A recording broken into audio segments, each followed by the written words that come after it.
자, 보겠습니다. 다음 글을 읽고 물음에 답하시오. 어린 말은 망아지, 어린 소는 송아지, 어린 개는 강아지라고 한다. 이들은 모두 사람들이 친숙하게 기르는 가축이라는 공통점이 있으며 새끼를 나타내는 단어가 모두 아지로 끝난다는 점이 흥미롭다. 그런데 돼지도 흔한 가축인데 현대 국어에서 어린 돼지를 가리키는 고유어 단어는 따로 없다. 가축과 그 새끼를 나타내는 고유어 어휘체계에서 어린 돼지의 자리는 빈자리로 남아있는 것이다. 그렇다고 해서 어린 돼지를 사람들이 인식하지 못하는 것은 아니다. 다만 어린 돼지를 가리키는 고유어 단어가 없을 뿐인데 이렇게 한 언어의 어휘체계 내에서 개념은 존재하지만 실제 단어가 존재하지 않는 경우를 어휘적 빈자리라고 한다. 그 다음 어휘적 빈자리는 계속 존재하기도 하지만 다양한 방식으로 채워지기도 한다. 그렇다면 어휘적 빈자리가 채워지는 방식에는 어떤 것들이 있을까? 첫 번째 방식은 단어가 아닌 구로 채운다. 구를 만들어 채우는 방식. 어떤 언어에는 사촌, 고종사촌, 이종사촌에 해당하는 각각의 단어는 존재하지만 외사촌을 지시하는 단어는 없다. 그래서 외사촌을 지시할 때는 외삼촌의 자식이라고 말한다고 한다. 현대 국어에서 어린 돼지를 가리킬 때 아기 돼지, 새끼 돼지라고 말하는 것도 이러한 방식에 해당한다. 즉 아기 돼지, 새끼 돼지라는 건 구를 만들어 가지고서 어휘적 빈자리를 채우는 거래요. 그 다음 두 번째 방식은 한자어나 외래어를 이용하여 빈자리를 채운답니다. 무지개의 색채를 나타내는 현대국어 어휘체계는 빨강, 주황, 노랑, 초록, 파랑인데 이 중 빨강, 노랑, 파랑은 고유어이지만 빨강과 노랑의 중간색, 소리 빛깔과 같이 푸른 빛을 약간 띤 녹색 등을 나타내는 고유어는 없기 때문에 한자어, 주황, 초록 등이 쓰이고 있다. 그 다음 세 번째 방식은 상이어로 하이어의 빈자리를 채우는 방식. 누이는 원래 손위와 손아래를 모두 가리키는 단어인데 손위를 의미하는 누나라는 단어는 따로 있으나 손아래만을 의미하는 단어가 없어서 상이어인 누이가 그대로 빈자리에 들어가게 되었다. 이후 의미 구별을 위해 손아래를 의미하는 누이 동생이 생겨나기도 했지만 여전히 누이는 상이어로도 쓰이고 하이어로도 쓰인다. 자, 11번 보겠습니다. 윗글을 바탕으로 보기에 대해 이해한 내용으로 적절한 것. 지금의 돼지를 의미하는 말이 예전에는 톳이었고 돼지를 의미한다. 뭐가 톳의 의미는 돼지예요. 그 다음 톳에 아지가 붙어서 톳의 새끼를 뜻하는 도야지라는 건 결국은 톳의 새끼, 즉 돼지의 새끼 뭐 이런 얘기죠. 새끼 돼지.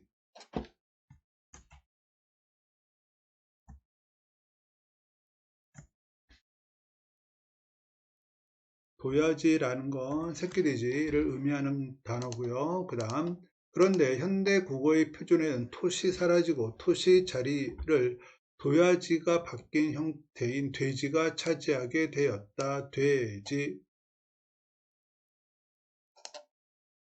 자, 볼게요. 그러면 예전의 도야지에 해당하는 개념. 예전의 도야지는 뭐게요? 새끼돼지.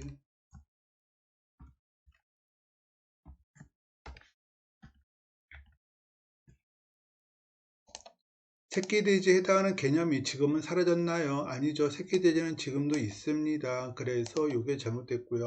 그 다음 예전의 톳은 도야지의 하이어로 예전의 톳이 도야지의 하이어인가요? 아니죠. 이게 틀렸습니다. 그 다음 3번 지금의 돼지와 예전의 도야지는 뭔 뜻? 새끼 돼지라는 뜻입니다. 그래서 결국 나타내는 개념이 다르지요. 그 답이 3번. 그 다음 지금의 어린 돼지에 해당하는 어휘적 빈자리는 예전부터 있었다. 자, 둬야지 뭔 뜻, 새끼 돼지란 말이잖아요. 저 예전에는 어휘적 빈자리가 없었습니다. 그래서 요게 틀렸고요. 그 다음 5번 선택지. 예전에 이 둬야지 개념을 나타내기 위해 지금은 하나의 고유어 단어가 사용된다. 지금은 구로 사용하죠. 어떻게? 새끼, 돼지 이렇게.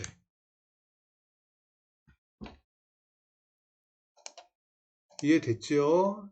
지금은 하나의 고유어 단어가 사용된다. 이게 잘못되었습니다.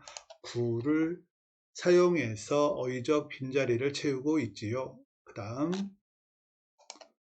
자 12번 윗글의 어휘적 빈자리가 채워지는 방식이 적용된 사례만을 보기 위해서 있는 대로 걸어보세요. 어휘적 빈자리가 채워지는 방식 첫 번째 구, 그 다음에 한자어나 외래어, 그 다음에 세 번째 상이어로 하이어의 빈자리를 채운다. 뭐 이런 내용들이 있었어요. 볼게요. 기억. 학생 1은 휴대전화에 번호를 저장해 할머니 휴대전화에 번호를 저장해 드리면서 할머니 첫 번째, 네 번째 사이는 각각 맞사이, 막내, 사위라고 입력했지만 두 번째, 세 번째 사이를 구별하여 가리키는 단어가 없어서 둘째 사위, 셋째 사위, 즉 구를 활용한 거죠.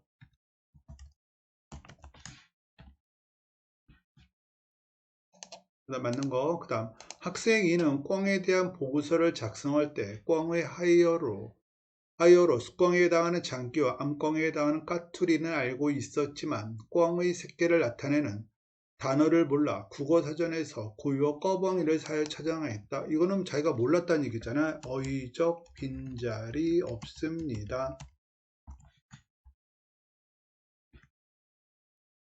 그 다음 학생 3은 태양계의 행성을 가리키는 어휘체계인 수성, 금성, 지구, 화성을 조사하면서 금성의 고유어로 샛별과 개밥바라기가 있음을 알았는데 개밥바라기라는 단어는 생소하여 샛별만을 기록하였다. 이건 뭐 금성의 고유어가 뭐다? 샛별이다. 뭐 이런 얘기잖아요. 따라서 이것도 어휘적 빈자리가 없는 사례가 되겠죠. 요거. 그래서 결국 답은 1번.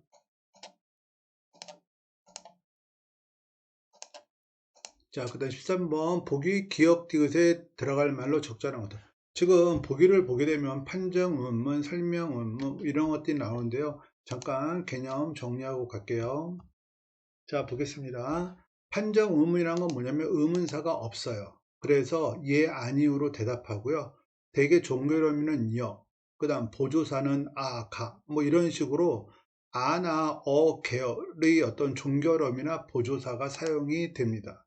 그 다음 설명 의문문은 일단 의문사가 있어요. 의문사라는 건 무슨, 어떤, 무엇 뭐 이런 거 이야기하는 거예요. 그래서 이거는 예, 아니오로 대답할 수 없고요. 뭔가를 설명해야 돼요.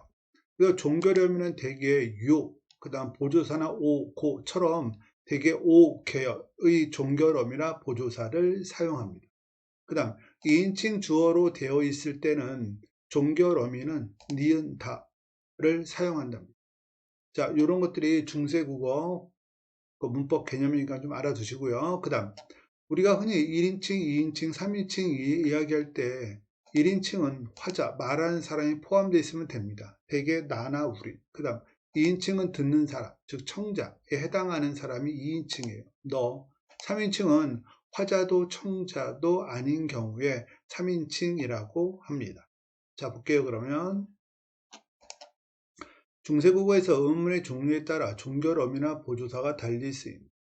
예를 들면 용언의 어간에 어미가 결합하여 서술어가 될 때 판정의문문에서는 종결어미 여가 쓰이고 설명의문문에서는 요가 쓰인다. 반면 체언의 보조사가 결합하여 서술어가 될 때 판정의문문에는 보조사 가가 사용되고 설명 의문문에는 대개 고 종류가 사용된다. 그런데 주어가 2인칭일 때 듣는 사람 때는 의문문의 종류, 즉 판정 의문이냐 설명 의문이냐에 상관없이 종결 어미는 뭐가 사용된다? 니은 다가 사용된다. 뭐 이런 얘기입니다. 이해 됐죠? 그 다음 볼게요. 이 이름이 하고서 기억이라고 돼 있잖아요. 근데 설명을 보게 되면 현대어플을 보게 되면 근데 이 이름이 무엇인가에서 무엇 얘가 뭐에 해당한다? 의문사. 그래서 무슨 의문문? 설명 의문문.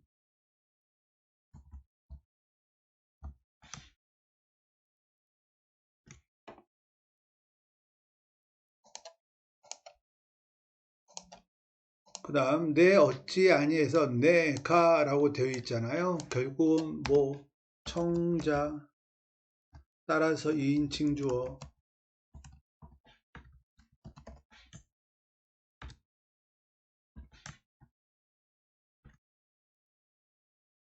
그 다음 그대는 보지 않는가? 그대 듣는 사람이지요. 마찬가지로 청자 2인칭 주어.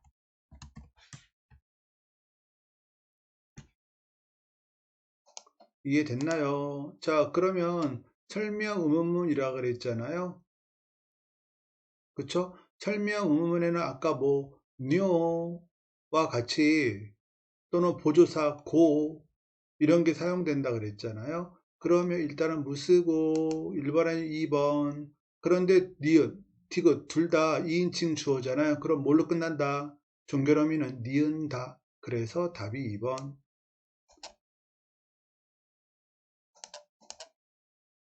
자, 이렇게 보면 되고요.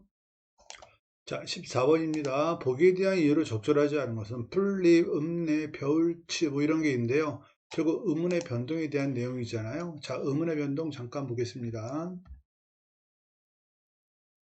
자, 볼게요. 의문의 변동에는 지금 이렇게 쭉 나와 있는데요.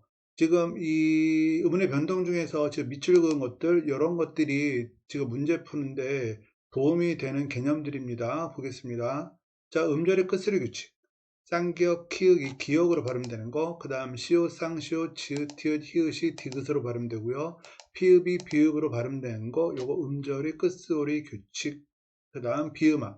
비음화는 비음화가 아닌 게 비음으로 되는 거, 비음이 아닌 것이 비음으로 되는 거잖아요. 자, 예를 들면은 기역, 디귿, 비읍이 니은, 미음을 만나면 이응, 니은, 미음으로 발음되는 거. 그 다음 미음, 이응이 리을을 만나면 리을이 니은으로 발음되고요. 기역, 비읍이 리을을 만나면 니은으로 발음된다. 요거 비음하고요. 유음화는 뭐냐면 니은이나 리을 또는 리을, 니은이 만나면 이렇게 리을, 리을로 발음돼요. 이런 거 유음하고요. 지금 밑에 나와 있는 예외 한번 눈으로 봐주고요. 그 다음 구개음화. 구개음화는 뭐냐면 디귿이나 티읕이 이모음이나 반모음 이를 만나면 지읒이나 치읓으로 발음되는 거. 그 다음 탈락 중에서 자음군 단순화라는 게 있는데 자음군 단순화는 음절 끝에서 두 개의 자음이 있으면 그중 하나가 탈락하는 걸 자음군 단순화라고 합니다. 예를 들어서 넉 그러면 기역, 시옷 중에서 시옷이 탈락하고 기역만 발음이 되지요. 자음군 단순화. 그 다음 첨가. 니은 첨가는 합성어나 파생어에서 앞말이 자음으로 끝나고 뒷말이 이야, 요, 요, 유로 시작되면은 니은이 첨가되는 걸 니은 첨가라고 합니다. 자, 이해됐죠? 자, 그럼 보겠습니다. 자, 풀립. 일단은 풀 하고서 앞말, 자음, 뒷말, 이야, 요 중에서 이로 시작되고 있잖아요. 그 니은 첨가. 됐죠? 그 다음에 피읍은 끝소리에도 뭘로 발음된다? 비읍으로 발음된다. 따라서 요거 니은 첨가, 그 다음에 음절의 끝소리,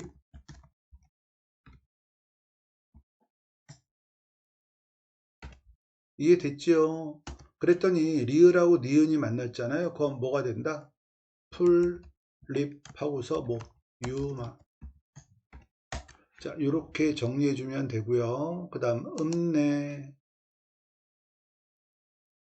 음내 같은 경우도 일단 뭘로 발음? 이건 뭐다? 자음군 단순화. 이해됐죠? 그럼 피읍이 비읍으로 발음될 거 아니에요?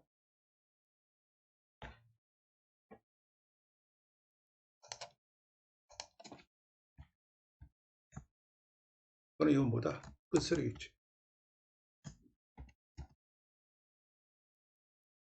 그쵸? 그 다음 비읍이 니은을 만났잖아요. 그럼 비읍이 뭘로 발음된다? 이렇게 되겠죠? 이건 뭐다?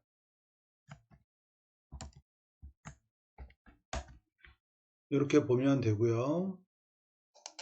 자, 겨울치에서 티읕이 뭘 만났다? 이를 만났다. 그럼 티읕이 뭘 발음된다? 치읓을 발음된다. 이거 뭐? 그게요.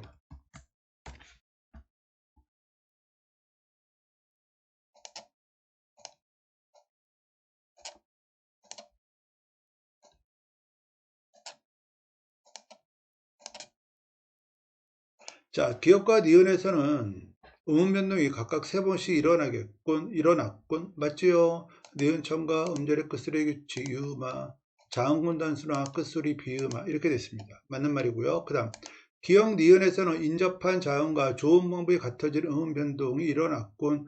여기서 풀립에서 유음하잖아요. 유음하란 건 뭐다? 유음이 아닌 게 유음으로 발음되는 거. 비음하는 비음이 아닌 것이 비음으로 발음되는 거. 좋은 방법이 같아지는 음운 변동입니다.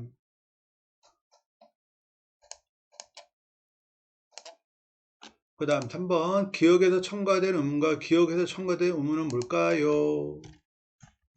니은이 첨가되었고요. 그 다음 니은에서 탈락된 건 뭐다? 자음군 단순화해서 즉 리을 탈락. 그러니까 당연히 음운이 서로 다릅니다. 그 다음 기역과 디귿에서는 음운의 개수가 달라지는 음운 변동이 일어났군. 기역에서는 음운의 개수가 달라졌겠지요. 왜? 첨가니까. 디귿은 개수 달라지지 않습니다. 그래서 답이 4번. 그 다음 5번 기역은 리을로 인해서 일어나는 거 유마. 그 다음 디귿은 모음 이로 인해서 일어나는 거 구개음아.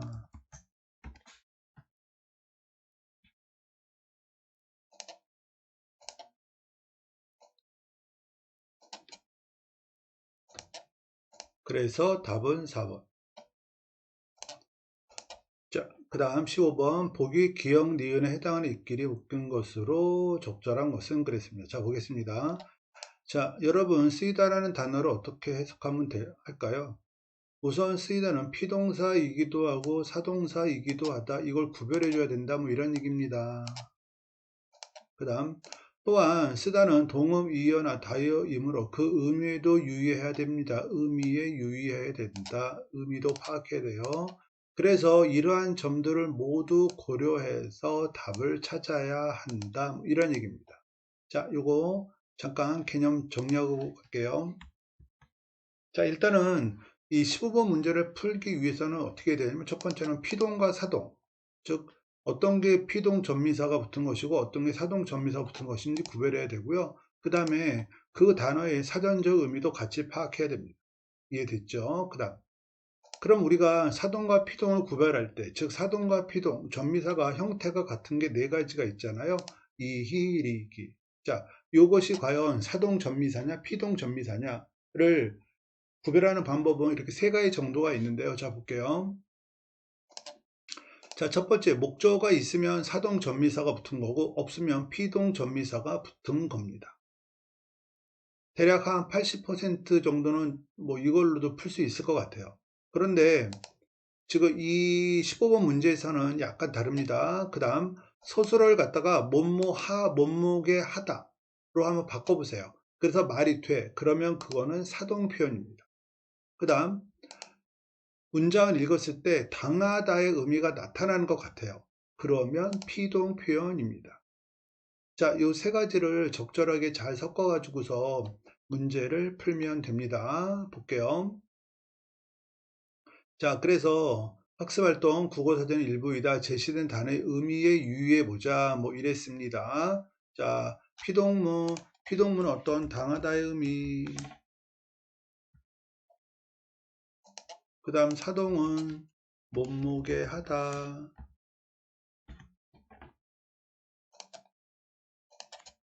자, 이런 식으로 자기가 바꿔보면 됩니다.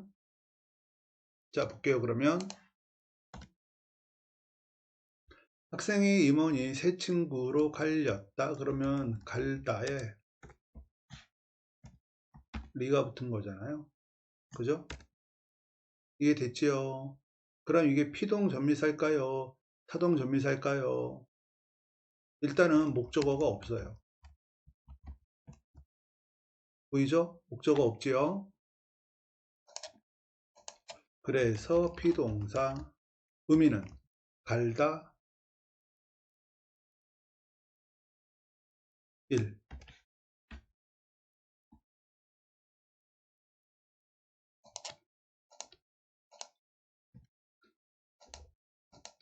그 다음 삼촌이 형에게 그 텃밭을 갈렸다 해서 이것도 마찬가지로 갈다에 뭐가 붙었다? 리가 붙었다. 근데 목적어 있어요. 됐죠? 그러면 볼게요. 삼촌이 형에게 그 텃밭을 갈게 하였다. 뭐 이런 얘기잖아요. 몸무게 하다. 가능하지요? 이해됐나요? 그래서 얘는 사동사. 그런데 갈다 일의 의미는 아니죠. 즉 의미가 동일하지 않습니다. 뭐 위에 나와 있는 그 단어에서는 이 갈리다 없고요. 그 다음 용돈이 이달에 10,000원이나 깎였다 그랬잖아요. 깎다에 뭐가 붙었다? 이가 붙었다. 됐죠?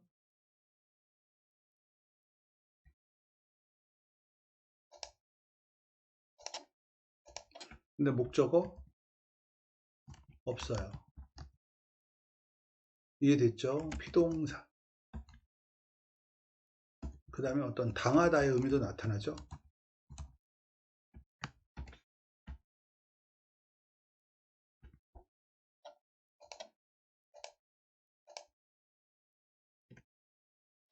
그 다음 나는 저번 실수로 점수를 깎였다. 마찬가지로 깎다.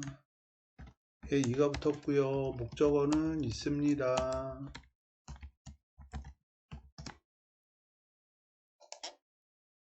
근데 여기서도 얘는 당하다의 의미예요. 그쵸? 몸무게 하다가 된다 안 된다.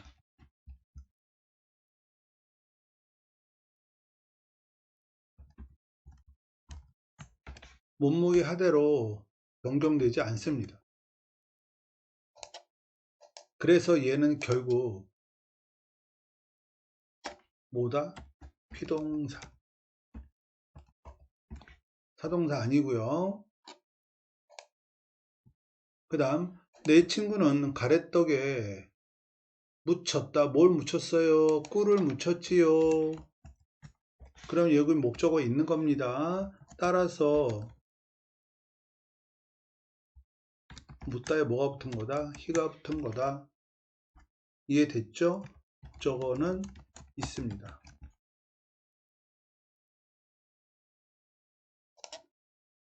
그리고 몸무게 하다가 가능해요.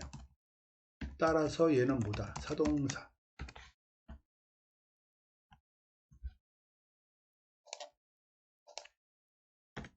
그 다음 누나는 붓에 먹물을 듬뿍 묻혔다. 묻다에 희가 붙었고요. 목적어 있습니다.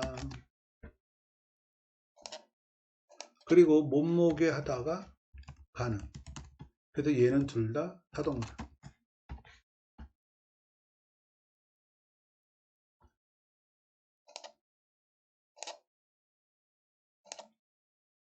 그 다음 아빠가 아이에 사탕을 물렸다 라고 해서 물다에 리가 붙었고요. 목적어 있고요. 몸무게 하다가 가능, 그래서 사동사.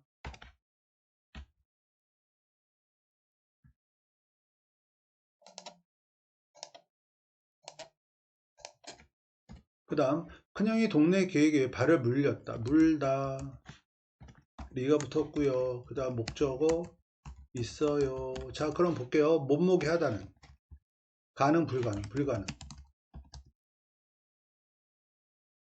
이게 됐죠? 당하다의 의미죠? 물린 거니까. 그래서 목피동사.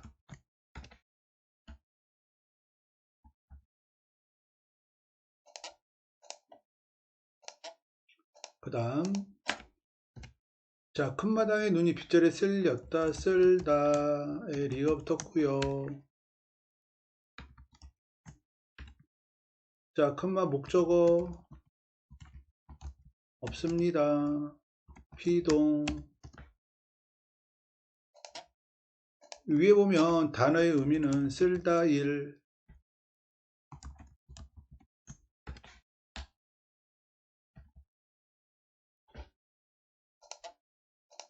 즉 주어의 입장에서, 즉 눈의 입장이죠. 눈의 입장에서는 당하다의 의미가 나타나잖아요. 됐죠? 그 다음 마찬가지 쓸다에 뭐가 붙은 거냐면 리가 붙었죠.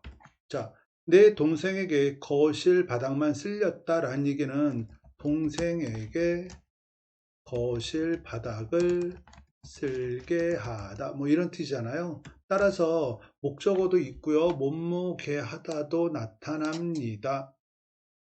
보이시나요? 요거 보이죠?